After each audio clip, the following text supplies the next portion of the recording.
Hello students, once again welcome back to the channel. So we are back again with the new video for class 10 IT 402.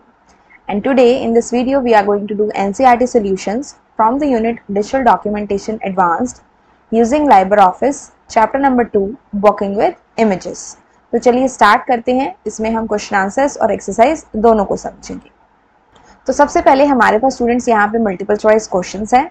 The very first question here says the text or the image that appears faintly in the background of a page. कोई भी text या image जो page के background में faintly appear होती है उसे हम क्या बोलते हैं? वाटरमार्क, ट्रेडमार्क, कॉपीराइट और एम्बॉसिंग. आप ध्यान से देखिए स्टूडेंट्स, इस पेज के भी बैक साइड में एक आपको इमेज दिख रही होगी जो कि बहुत फेडेड सी है, जिसके ऊपर टेक्स्ट आपको बहुत क्लियर दिख रहा है. तो इस टाइप की इमेज को हम कहते हैं वाटरमार्क. ठीक है, ये इमेज हो या कोई भी ऐसा टेक्स्ट हो उसे बोला जाता है watermark. Second question says JPG और JPEG in the image format stands for. हमारी जो इमेजेस होती हैं उनका एक्सटेंशन डिफरेंट टाइप के होते हैं, जैसे जेपीजी, जेपीजी, पीएनजी, बीएमपी, इस तरह से. तो जेपीजी या फिर जेपीईजी एक ही फॉर्मेट होता है. इसकी आपको फुल फॉर्म बतानी है. तो इसकी जो फुल फॉर्म होती है, the correct one is joint photographic expert group. Joint picture नहीं होता, एक्सपर्ट्स ग्राफ नहीं होता, या एक्सपर्ट्स जर्नल नहीं होता. It is joint photographic experts group. Question number 3. In drawing object properties tool bar grouping options provided are. जब हम drawing object properties का टूल बार ओपन करते हैं तो उसमें जो कौन कौन से ग्रुपिंग ऑप्शन होते हैं वो आपको बताने हैं. किसी भी ऑब्जेक्ट को जब हम ग्रुप करते हैं तो उसके पास 4 ग्रुपिंग ऑप्शन होते हैं. एक होता है ग्रुप, एक होता है अनग्रुप, ये तो आपने पहले भी पढ़े हैं. प्लस इसके अलावा हमारे पास होता है एग्जिट ग्रुप और एंटर द ग्रुप. ठीक है, और एग्जिट ग्रुप, अनग्रुप और एंटर द ग्रुप, ये तीनों हमारे पास होते हैं. इसके अलावा एक ग्रुप भी होता है. तो इसका करेक्ट आंसर हमारे पास होगा ऑल ऑफ दीज. ठीक है, नेक्स्ट होता है हमारे पास which of the following is not the correct file extension for an image file. Image file की इनमें से कौन सी करेक्ट फाइल एक्सटेंशन नहीं है? GIF इमेज फाइल की एक्सटेंशन हो सकती है, यस. JPG हमने पढ़ी, PNG भी होती है, ODT नहीं होती, क्योंकि जो .odt होती है वो हमारी टेक्स्ट डॉक्यूमेंट का एक्सटेंशन होता है. ठीक है, लिब्रे ऑफिस में जब भी हम डॉक्यूमेंट के अंदर काम करते हैं, लिब्रे ऑफिस राइटर के अंदर, तो वहां पे जो हम टेक्स्ट डॉक्यूमेंट क्रिएट करते हैं उसका एक्सटेंशन होता है हमारा .odt. इमेज फाइल के लिए बाकी 3 काम आते हैं. Now question number 5 says an image tool bar does not provide a tool for dash. Image tool bar किस चीज का टूल प्रोवाइड नहीं करता है? फिल्टरिंग, क्रॉपिंग, कॉपिंग और फ्लिपिंग. तो उसमें हमारे पास फिल्टर करने का भी होता है, यानी कि इमेज फिल्टर्स होते हैं, क्रॉप करने का ऑप्शन होता है और फ्लिप करने का भी ऑप्शन होता है. लेकिन कॉपी करने का ऑप्शन नहीं होता. वो आप सेलेक्ट करके नॉर्मल शॉर्टकट की से कर सकते हो या एडिट मेन्यू में जाके कॉपी ऑप्शन लेके कर सकते हो. इसको समझने के लिए हम चलते हैं अपने लिब्रे ऑफिस राइटर के ऊपर. और यहाँ पे हमारे पास लिब्रे ऑफिस हमें यहाँ से ओपन करना है. लिब्रे ऑफिस राइटर को हमने यहाँ से स्टार्ट किया. इसमें हमें कोई भी इंसर्ट को इमेज करके चेकआउट कर लेते हैं. इंसर्ट में जाएंगे, यहाँ से हमने क्लिक किया इमेज पे और हम अपने सिस्टम में से कोई भी एक इमेज ले लेते हैं. अब इस इमेज के लिए आप यहाँ पे देखो स्टैंडर्ड टूल बार के नीचे कुछ टूल्स आ रहे हैं. जैसे कि ये क्या है? ये हमारे इमेज के फिल्टर्स हैं. ठीक है, ये हमारा यहाँ पे एक ऑप्शन है जो कि हमारा किस चीज़ का ऑप्शन है? क्रॉप का ऑप्शन है. तो क्रॉप का ऑप्शन भी है, इमेज फिल्टर्स भी हैं और यहाँ हमारे पास फ्लिप का ऑप्शन भी है. लेकिन क्या यहाँ पे आपको कॉपी का ऑप्शन दिख रहा है? नहीं दिख रहा. तो कॉपी का ऑप्शन एक ऐसा है जो इमेज के साथ आपको नहीं दिखता इमेज टूल बार में. ठीक है, तो करेक्ट आंसर इसका क्या होगा? कॉपी.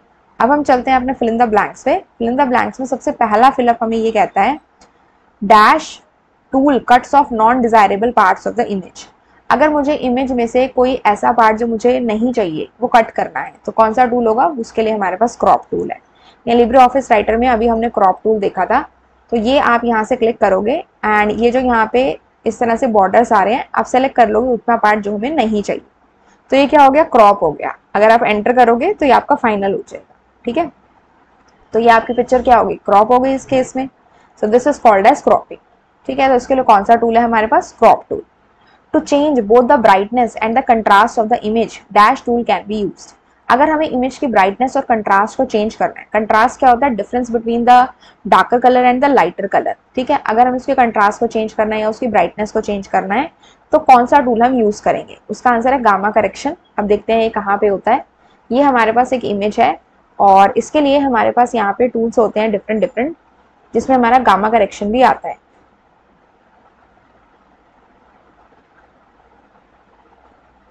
ठीक है, यहाँ से आप कलर पे क्लिक करोगे तो ये आपका रेड, ग्रीन, ब्लू कलर्स हैं ये जितनी परसेंटेज आप यहाँ से इंक्रीज करना चाहो कर सकते हो। ये ब्राइटनेस है, ठीक है, ब्राइटनेस की वैल्यू को आप यहाँ से इंक्रीज कर सकते हो जितनी आपको चाहिए, उसके अकॉर्डिंग आपकी पिक्चर ब्राइट हो जाएगी।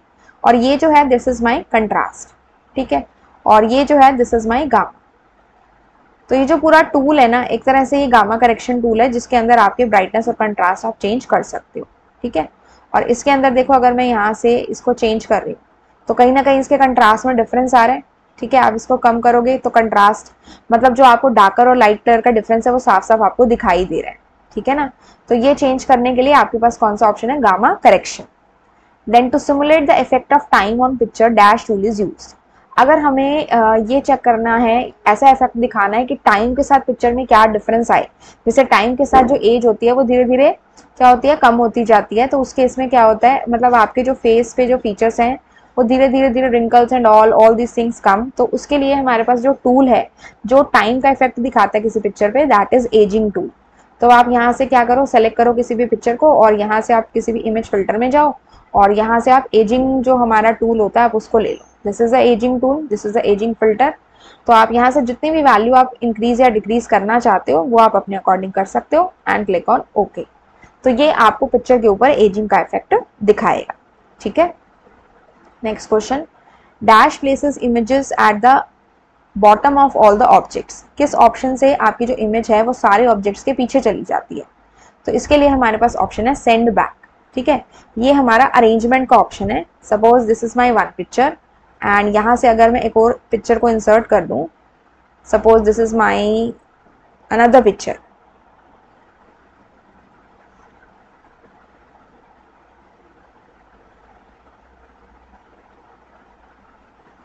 यहाँ से हम इसको लेते हैं, इसको हमने यहाँ सेलेक्ट किया, ठीक है, और हमने यहाँ से क्या किया, इंसर्ट में गए, इंसर्ट में जाते हैं हम, यहाँ से इमेज पे जाते हैं और हमने कोई और पिक्चर यहाँ से ले ली।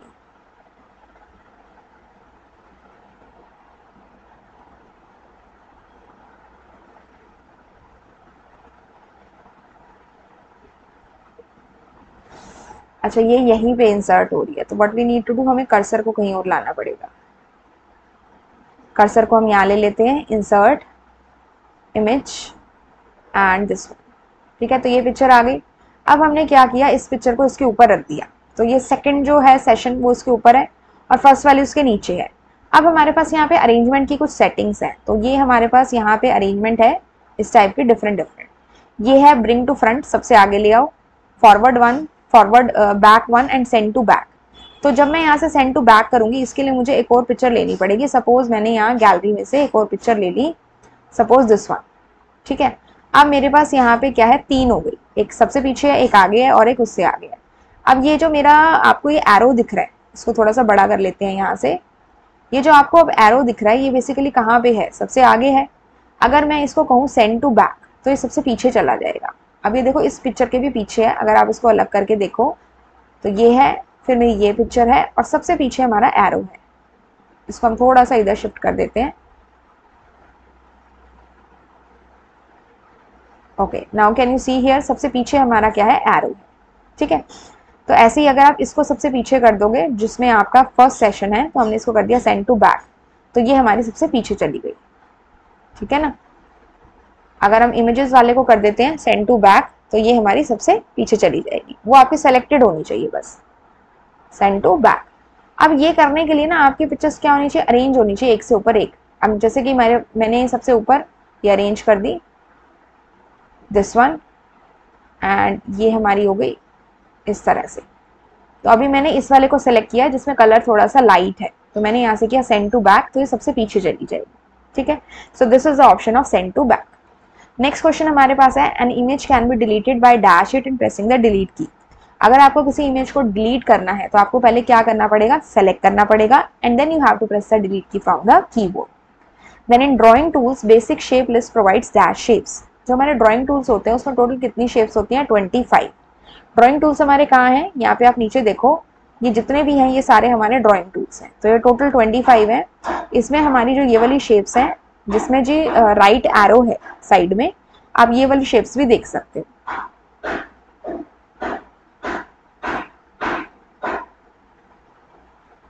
ठीक है। तो इसके अंदर इन्होंने बेसिक शेप्स पूछा है, तो बेसिक शेप्स में आपकी कौन सी रहेंगी, आप इसमें ये वाला जो रोम्बस बना हुआ है ना, इसमें देखो आप इसके डाउन एरो पे आप क्लिक करके देखो, इसमें टोटल जितनी शेप्स होंगी दे आर 25। तो आपसे बेसिक शेप में पूछा गया है तो आपने सिर्फ वही बतानी है, ठीक है।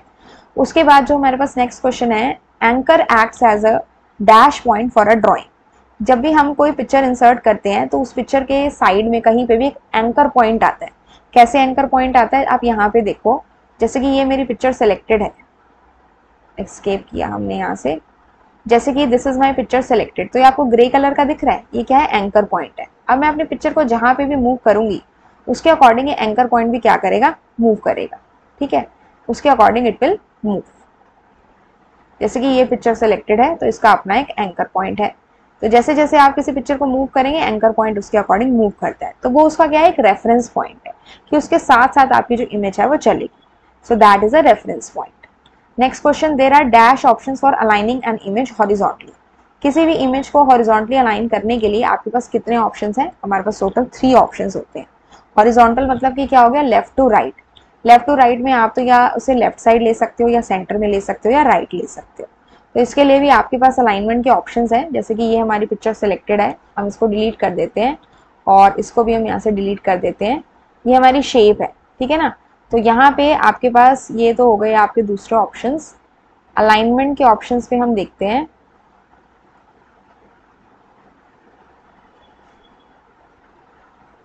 These are the horizontal alignment option, left, centre and right. ये राइट में है, इसके बाद आप यहाँ से इसको लेफ्ट कर दो और यहाँ से आप इसको सेंटर कर सकते हो, तो आपके लेफ्ट, सेंटर, राइट 3 आपके अलाइनमेंट ऑप्शन हो गए हॉरिजॉन्टली। ऐसे 3 आपके वर्टिकल होते हैं, टॉप, मिडल एंड बॉटम, ठीक है।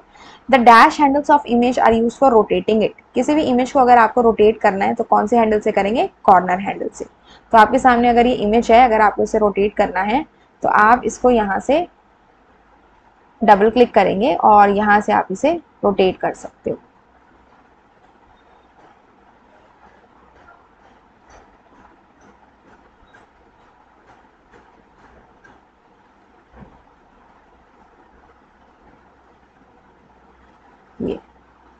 ये है ना, यहाँ से आपको इस पर क्लिक करना है एक बार और फिर आप यहाँ से इसको इस तरह से रोटेट कर सकते हो, ठीक है।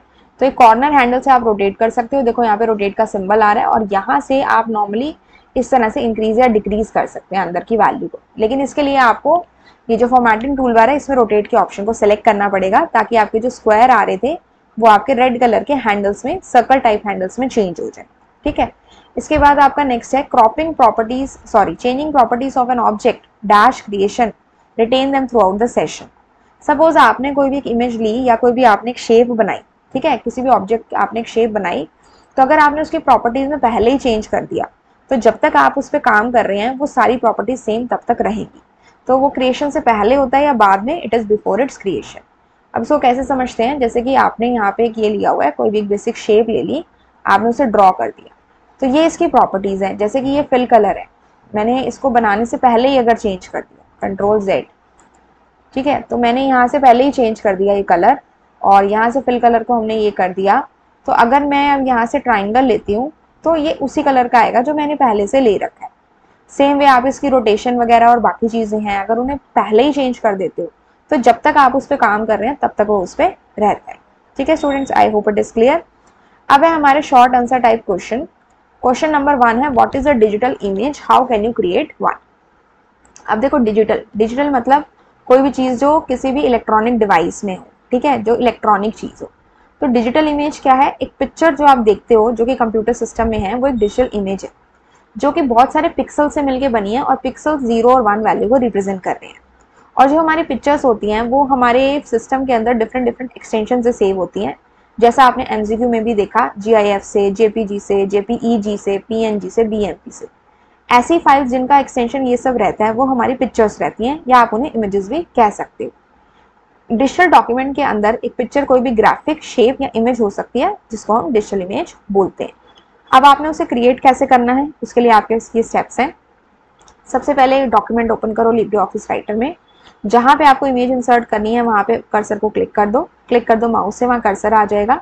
फिर इंसर्ट मेन्यू में जाना है, इमेज में जाना है, एक डायलॉग बॉक्स आपके सामने आएगा, आप पिक्चर को चूज करोगे और ओपन बटन से क्लिक करोगे तो आपकी इमेज वो इंसर्ट हो जाएगी। जैसा कि आपने अभी देखा था, हमने लिब्रे ऑफिस राइटर में एक इमेज को इंसर्ट किया using the insert menu image option. Very easy.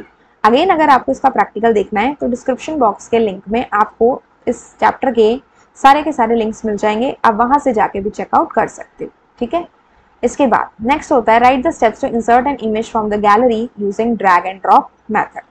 अभी हमने गैलरी से भी ड्रैग एंड ड्रॉप से वो जो एरो था वो इंसर्ट करके देखा था। तो सिंपली आपने क्या करना है, डॉक्यूमेंट को इंसर्ट करना है। विंडोज ई आप शॉर्टकट की का यूज कर सकते हो ताकि आपका जो विंडोज एक्सप्लोरर है वो ओपन हो जाए। ठीक है, आपने फाइल को क्या करना है, सेलेक्ट करना है और ड्रैग करना है और जहां आपको चाहिए उसे ड्रॉप कर दो।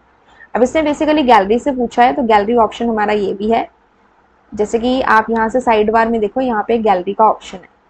If you put your mouse pointer here, ये गैलरी का ऑप्शन है। अदरवाइज टूल्स मेन्यू में भी यहाँ पे आपको if the gallery is there ये आपको मिल जाएगी।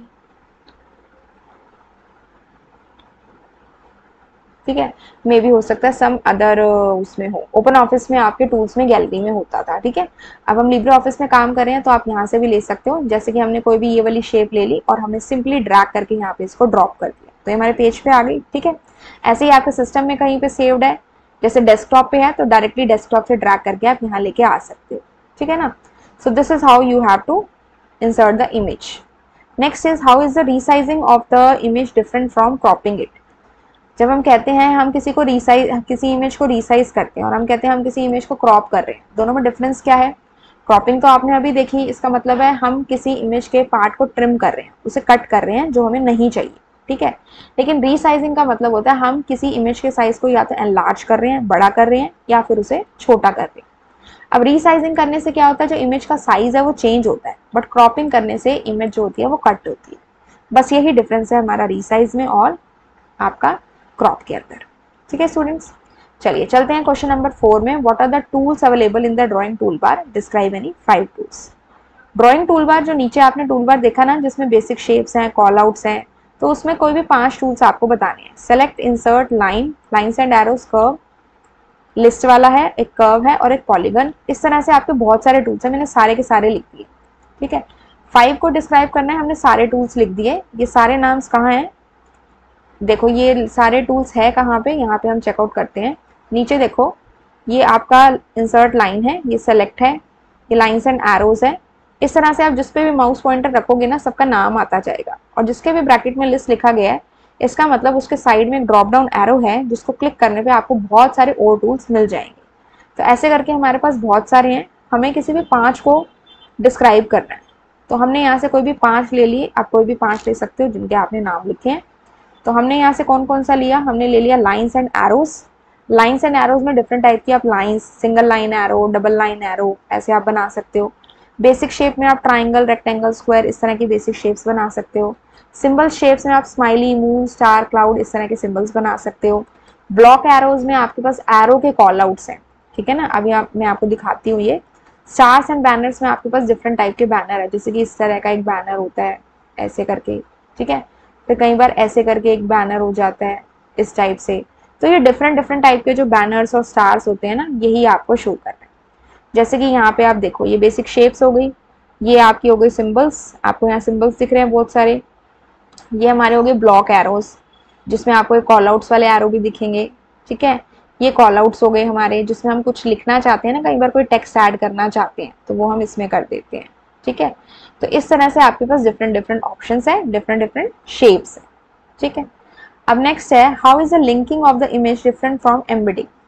Give a situation in which you would prefer to link an image. ठीक है, इसका प्रैक्टिकल देखना हो, अगेन डिस्क्रिप्शन बॉक्स में लिंक में आप जाके अच्छी तरीके से चेकआउट कर लेना। बहुत अच्छे तरीके से ये टॉपिक हमने एक्सप्लेन किया है वीडियो में, लिंकिंग और एम्बेडिंग में डिफरेंस। देखो, लिंकिंग का मतलब होता है हम किसी इमेज का पाथ डाल रहे हैं, डायरेक्ट इमेज नहीं डाल रहे, बस उसका पाथ डाल रहे हैं। जैसे मान लो कोई इमेज मेरे सिस्टम पे डेस्कटॉप पे है, तो सी, एडमिन, यूजर्स, डेस्कटॉप, और सपोज उसका नाम है ABC, तो वहाँ पे क्या आया abc.jpg, इस तरह का पाथ आ जाएगा। ठीक है, इमेज पूरी नहीं आएगी, जिससे कि हमारे डॉक्यूमेंट का साइज है ना वो इंक्रीज नहीं होता। सिर्फ लिंक डाल रहे हैं तो लिंक का तो इतना साइज नहीं है, लेकिन पूरी इमेज होगी तो डॉक्यूमेंट में जो भी लिखा हुआ है उसके साथ इमेज का साइज ऐड होगा और साइज बड़ा हो जाएगा। लेकिन जब हम एम्बेड करते हैं ना, तो हम अपने डॉक्यूमेंट में उस पूरी इमेज को डाल देते हैं। अब मान लो ये इमेज मुझे मेरी डॉक्यूमेंट में एक से ज़्यादा बार चाहिए, तो उस केस में क्या होगा, अगर मैं उतनी बार 5-6 बार चाहिए तो मैं 5-6 इमेजेस डाल दूंगी, तो क्या होगा, दिखने में तो अच्छा लग रहा है, लेकिन मेरे जो डॉक्यूमेंट का साइज है वो बहुत ज़्यादा बड़ा हो जाएगा। तो सोल्यूशन ये है कि सिर्फ एक बार इमेज डाल दो और बाकी जगह आप उसको लिंक कर दो, उसका पाथ डाल दो। इससे क्या होगा, डॉक्यूमेंट का साइज बड़ा नहीं होगा। तो किस सिचुएशन में हम प्रेफर करते हैं कि लिंकिंग करना है, अगर हमें सेम इमेज की मल्टीपल कॉपीज चाहिए तो बेटर है कि हम लिंक को सेव कर लें instead of inserting the image. और जब हम इमेज को इंसर्ट करते हैं तो उसका रेफरेंस स्टोर होता है as compare to the full image. इससे क्या होता है, आपके डॉक्यूमेंट का जो साइज है वो डिक्रीज हो जाता है, क्योंकि जो एक्चुअल इमेज फाइल है वो सेपरेट फाइल की तरह स्टोर होती है। ठीक है students. Okay, so our next question is write the steps to change the properties for the drawing objects. Drawing objects की प्रॉपर्टीज को हम कैसे चेंज कर सकते हैं। तो सबसे पहले आपको ड्राइंग टूल बार पे जाना है और आपको एक ऑब्जेक्ट सेलेक्ट करना है जो आप ड्रॉ करना चाहते हो। उसके बाद आपके सामने ड्राइंग ऑब्जेक्ट की प्रॉपर्टीज का एक टूल बार आएगा। आपने कोई भी आइकन चूज करना है जिसकी आप प्रॉपर्टी को मॉडिफाई करना चाहते हैं, उसकी वैल्यू आपने सेलेक्ट करनी है। इस तरह से आप सारी प्रॉपर्टीज को या जो भी आपके डिजायर्ड प्रॉपर्टीज हैं आप उनको चेंज करोगे and then you can draw your figure whatever you want to. अब यहाँ से हम क्या करते हैं, एक नया पेज ले लेते हैं। ठीक है, अब हमारे पास नीचे ये बहुत सारी बेसिक शेप्स हैं, ठीक है ना। अब मैंने सपोज इसको सेलेक्ट किया है, लेकिन मैंने अभी कोई ऑब्जेक्ट ड्रॉ नहीं किया। तो यहाँ से मैंने क्या किया, I am going to change the colour and from here I am going to change the thickness and from here I am going to change the style. अब मैं यहाँ से क्या करती हूँ, ये कलर हमने यहाँ से चेंज करके ये कर दिया दिस टाइप। ठीक है, अब हम कोई भी यहाँ से अगर एक शेप लेते हैं और उसे ड्रॉ करते हैं तो उस केस में उसमें सारी फीचर्स वही आएंगी जो हम पहले चेंज कर चुके हैं। ये different different drawing object property हैं, जैसे कि ये लाइन का स्टाइल है, ये लाइन की थिकनेस है, ये लाइन का कलर है, ये आपका एरिया यानी कि उसके अंदर जो पिक्चर के अंदर कलर फिल होगा वो कलर है। तो आप इस तरह से डिफरेंट डिफरेंट प्रॉपर्टीज को चेंज कर सकते हो। ठीक है ना। इसके बाद नेक्स्ट क्वेश्चन है हमारा, What are the benefits and drawbacks of grouping the objects? जब हम एक से ज़्यादा ऑब्जेक्ट को आपस में ग्रुप करते हैं तो उनके बेनिफिट्स क्या हैं और उनके ड्रॉबैक्स क्या हैं। अब बेनिफिट क्या है कि डिफरेंट जो शेप्स हैं, जैसे मान लो एक मेरे पास शेप है ये रेक्टेंगल है, एक मेरे पास यहाँ पे ट्राइंगल है और एक मेरे पास ये सर्कल की शेप। अगर हम इन तीनों को आपस में ग्रुप करते हैं तो बेसिकली होगा क्या, अगर मैं एक में कलर कोई फिल करती हूँ तो वो सब में फिल होगा, यानी कि सारे के सारे एक एंटिटी की तरह काम करते हैं। तो ये सारे एक ग्रुप के मेंबर बन गए। एक पे आप जो भी चेंज करोगे वो सब पे होगा। कभी भी हमें अगर ऐसी रिक्वायरमेंट होती है तो हम उसमें ग्रुपिंग कर सकते हैं जो हमारे लिए बेनिफिशियल है। हमें वही काम या वही चेंजेस सब फीचर्स में या सब शेप्स में बार बार नहीं करने पड़े। लेकिन ड्रॉबैक ये है कि अब मान लीजिए कई बार मेरे पास ऐसी सिचुएशन आती है कि मुझे एक पर्टिकुलर शेप में कोई कलर चाहिए, दूसरी इमेज में कोई कलर चाहिए, वहाँ पे ग्रुपिंग हेल्पफुल नहीं है। वहाँ पे हमें क्या करना पड़ता है, इनको अनग्रुप करना पड़ता है, जो बहुत ज़्यादा टाइम ले लेता है। अभी तो इस इमेज में, इस पूरे एंटिटी में आपने 3 इमेजेस देखी, लेकिन हो सकता है मेरे पास hundreds of thousands of images group हो। तो वहाँ से अलग अलग सबको सेलेक्ट करना, अनग्रुप करना, वो बहुत ही टीडियस टास्क हो जाएगा। तो इसके लिए हम क्या करते हैं, इसलिए हम इसको क्या करते हैं, ग्रुप नहीं करते। तो ये उसका एक ड्रॉबैक है। और एडवांटेज ये है कि जब कोई ऐसी सिचुएशन हो कि सब में सैप में चेंजेस करने हैं, वहाँ पे इट इज़ बेनिफिशियल। ठीक है, क्वेश्चन नंबर 8 पे आते हैं। Describe any 2 tools from the drawing object properties tool बार। अभी हमने टूल बार देखा था तो हमने इसमें एक लाइन स्टाइल देखा था, उसमें सॉलिड लाइन है, इस तरह की डॉटेड लाइन है, इस तरह की डॉटेड लाइन है। तो डिफरेंट डिफरेंट लाइन के स्टाइल हैं जिसमें आप लाइन के पैटर्न को चूज कर सकते हो। ठीक है, दूसरी है लाइन थिकनेस, जिसकी हेल्प से आप लाइन की थिकनेस को इंक्रीज या डिक्रीज कर सकते हो। इसके अलावा आपके पास और भी हैं जिसमें आपके पास लाइन का कलर है, एरिया फिल है। तो आप ऐसी कोई भी 2 ड्राइंग की ऑब्जेक्ट की प्रॉपर्टीज टूल्स को एक्सप्लेन कर सकते हो।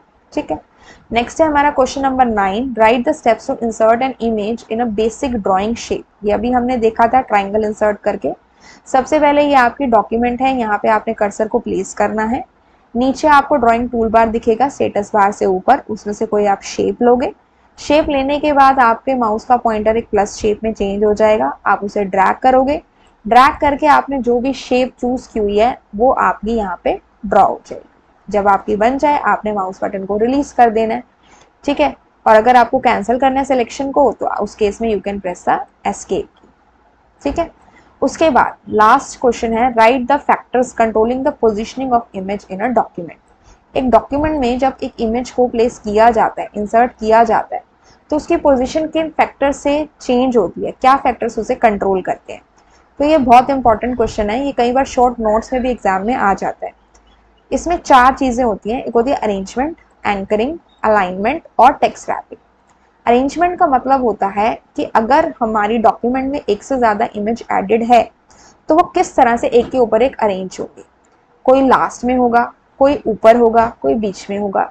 तो इस तरह से हमारे पास अरेंजमेंट के बहुत सारे ऑप्शन हैं, जैसे कि आपने अभी देखे भी थे। यानी कि अरेंजमेंट डिटरमाइन करती है कि हमारी एक इमेज का दूसरी इमेज के रिस्पेक्ट में क्या पोजीशन होगी। इसमें हमारे पास जो डिफरेंट ऑप्शंस हैं वो है ब्रिंग टू फ्रंट, कि सबसे आगे ले आओ, फॉरवर्ड 1 एक स्टेप आगे ले आओ, बैक 1 एक स्टेप पीछे ले जाओ, सेंड टू बैक बिल्कुल पीछे, फोरग्राउंड मतलब आगे की तरफ, और बैकग्राउंड बिल्कुल बैकग्राउंड में ले जाओ उसको। ठीक है, तो ये हमारे पास अरेंजमेंट के ऑप्शन है। अब बात आती है एंकरिंग की। आपने ये देखा था इमेज के साथ एक एंकर पॉइंट इस तरह का आता है। नॉर्मल एंकर क्या होता है, जो हमारी बोर्ड्स के साथ होता है, जहाँ पे आपने बोर्ड को टिकाना है उसके साथ आप क्या करते हैं, एंकर पॉइंट लगा देते हैं। अब वो फिक्स हो गया तो आपकी बोर्ड वहाँ पे फिक्स हो गई, मूव नहीं करेगी। ऐसे ही जहाँ आपने एंकर पॉइंट को फिक्स किया, आप इसके डिफरेंट ऑप्शंस होते हैं फिक्स करने के। आप पेज के थ्रू फिक्स कर सकते हो, फ्रेम के थ्रू फिक्स कर सकते हो, किसी कैरेक्टर के साथ फिक्स कर सकते हो।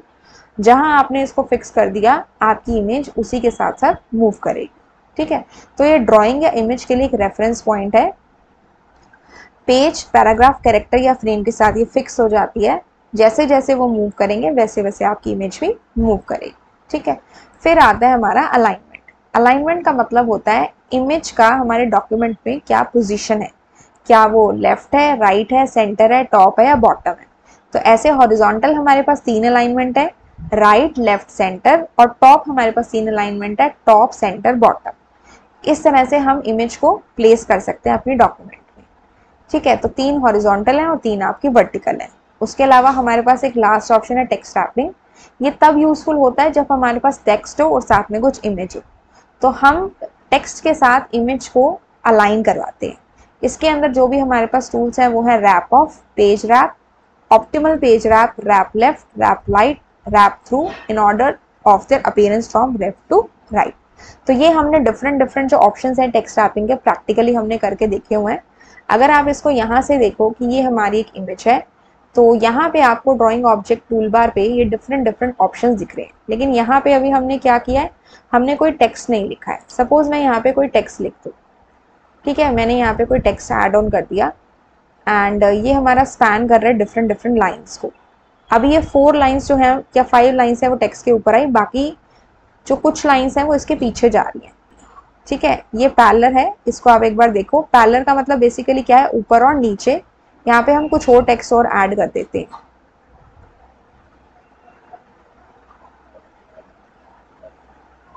इस तरह से